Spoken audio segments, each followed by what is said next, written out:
بئاگان گەنجە بەتەمەنە نوێژ ناکە بەدڕەوشتی دەکا مەشروب دەخوا خراپەکاری دەکا کاتێک دەزانێت دەمرێت بئاگایە هیچ چاکەیەکی بۆ قیامەتی پێ نییە. ئەم کەسە پەنا بەخوای گەورە بەدبەختیەکەی لەو کاتەوە دەست پێ ئەکا ڕۆحەکەی دەرەچێت. ئەمە نەهامەتی یەکەمێتی مصیبەتی یەکەمێتی ڕۆحی دەرەچێ بەڵام بە شێوەیە کە مزگەێنی جەهەنەمی پێدراوە مزگەێنی تووڕەی خۆی پێدراوە. مسلمانانی بەڕێز و خۆشەویست خوای گەورە لە قورئانی پیرۆزە شتێک بۆ بەڵاو مصیبەت ناو دەبات. خوای گەورە دەفەرمێ فەئەصابەتکم مصیبەت المەوت ئەگەر ئێوە تووشی مصیبەتی مردن بوون خوای گەورە لە قورئاندا مردن بە مصیبەتێک گەورە ناو دەبات. بەڵام ئایا مصیبەتە بۆ کێ و مردن بۆ کێ مصیبەت نییە؟ بۆ هەندێک کەس مصیبەتە بۆ هەندێک کەسیش مصیبەت نییە.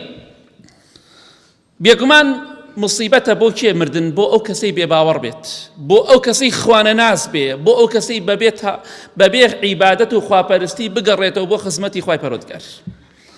پێغەمبەری خوا صلی الله علیه وسلم دەفەرمێ ئینسانی کافر و بێباوەڕ کاتێکە کاتی مردنی دێ ئینسانی دوور لە خوا بشر بعذاب الله وعقوبته مزگێنی پێ ئەدرێ پێش ئەوەی ڕۆحەکەی دەرچێت پێی دەڵێن فڵان کەس مزگێنی بێ لەوەی خوای گەورە عەزابت ئەدا. پەنا بە خوای گەورە تووڕەی خوا عەزابی خوا تۆڵەی خوا بۆ تۆیە. بۆیە ئەو کاتە فليس شيء أكره إليه مما أمامه فكره لقاء الله وكره الله لقاءه. ئەو کاتە ناخۆشترین شت بەلایەوە ئەوەیە کە تووشی دەبێت مردن و دوای مردنە. حەز ناکا بگاتە خزمەتی خوای گەورە، خوای گەورەش حەز ناکا ئەو کەسە ببینێ هەرچەندێ دەیبینێ خوای گەورە، یعنی مەبەستم بە ڕەحمەت نایبینێت. خوای گەورەش حەز ناکا پێی بگات. ئەمە مصیبەتە. مردن بۆ ئینسانی تاوانبار دوور لە خوا مصیبەتێ زۆر گەورەیە. مصیبەتە بۆ خۆی چونکە نە خوای گەورە حەزی پێێتی نەخۆشی دەوێ و ڕقیشی لێتی ئەوش حەز ناکا بگا بە خزمەتی خوای گەورە چونکە ڕووی لای خوای گەورەی نییە. کەواتە مردن مصیبەتە بۆ ئەو کەسەی بە خراپە بۆ تاوانەوە دەمرێت. مصیبەتە بۆ خۆی چونکە قیامەتێکی سەخت لە پێشەوەیە. مصیبەتە بۆ کەس و کارەکەیشی بۆی دەگرین. بەڵێ مردن مصیبەتە بۆ ئەو کەسەی بەبێ ئاگای دەڕات و خزمەتی خوای پەروەردگار. کەسانێکی زۆرەیە لە دنیادا بێ ئاگان گەنجە بەتەمەنە نوێژ ناکە بەدڕەوشتی دەکا مەشروب دەخوا خراپەکاری دەکا کاتێک دەزانێت دەمرێت بێ ئاگایە هیچ چاکەیەکی بۆ قیامەتی پێ نییە. ئەم کەسە پەنا بەخوای گەورە بەدبەختیەکەی لەو کاتەوە دەست پێ ئەکا ڕۆحەکەی دەرەچێت. ئەمە نەهامەتی یەکەمێتی مصیبەتی یەکەمێتی ڕۆحی دەرەچێ بەڵام بە شێوەیە کە مزگێنی جەهەنەمی پێدراوە مزگێنی تووڕەی خۆی پێدراوە. و کاتێکش پێغەمبەری خوا فەرمێ صلی الله علیه وسلم ئەو ئینسانە خوانەناسە ئەو ئینسانە کە دوور بۆ لە خوا کاتێکە دەیکەن ناو تابوتەکە و خەڵکی دەیخەنە بانشانی خۆیان بۆ قەبرستانی دەبن.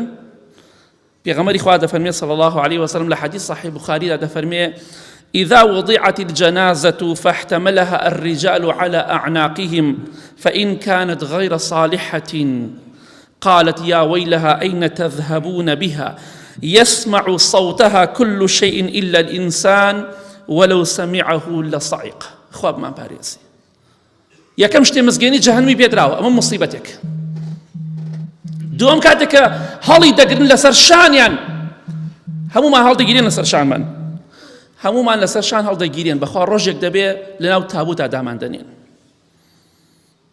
کەس و کارمان بە دەورمانە دەگرین ئەوەی ئیماندار بێ ئینشاڵڵا سەرکەوتووە.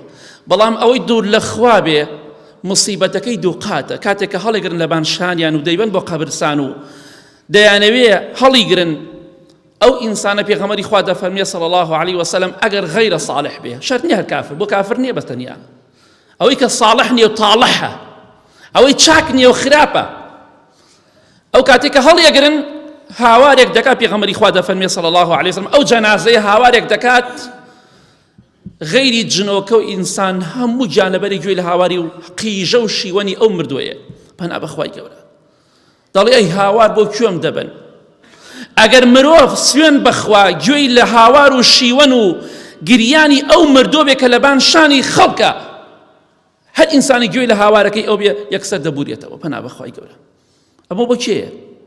بۆ ئینسانێکە کە ساڵح نەبووە لە دنیا، نوێژ ناکات دەڵێ من چاکم، ڕۆژوو ناگرێ دەڵێ من چاکم، خوا ناناسێ دەڵێ من چاکم، دڵم پاکە، دڵت خائیسە، دڵت ژەنگ گرتوێتی، دڵت ڕەشە، بڵێ دڵم پاکە، ئەو ڕۆژێک کە تۆیان ناوەبان شانتەوە ئەو کاتە قیژە و شیوەنی تۆ هەرچی گیانلەبەری بێزاری دەکە، ئەو کاتە دەزانی دڵپاکی یعنی چی.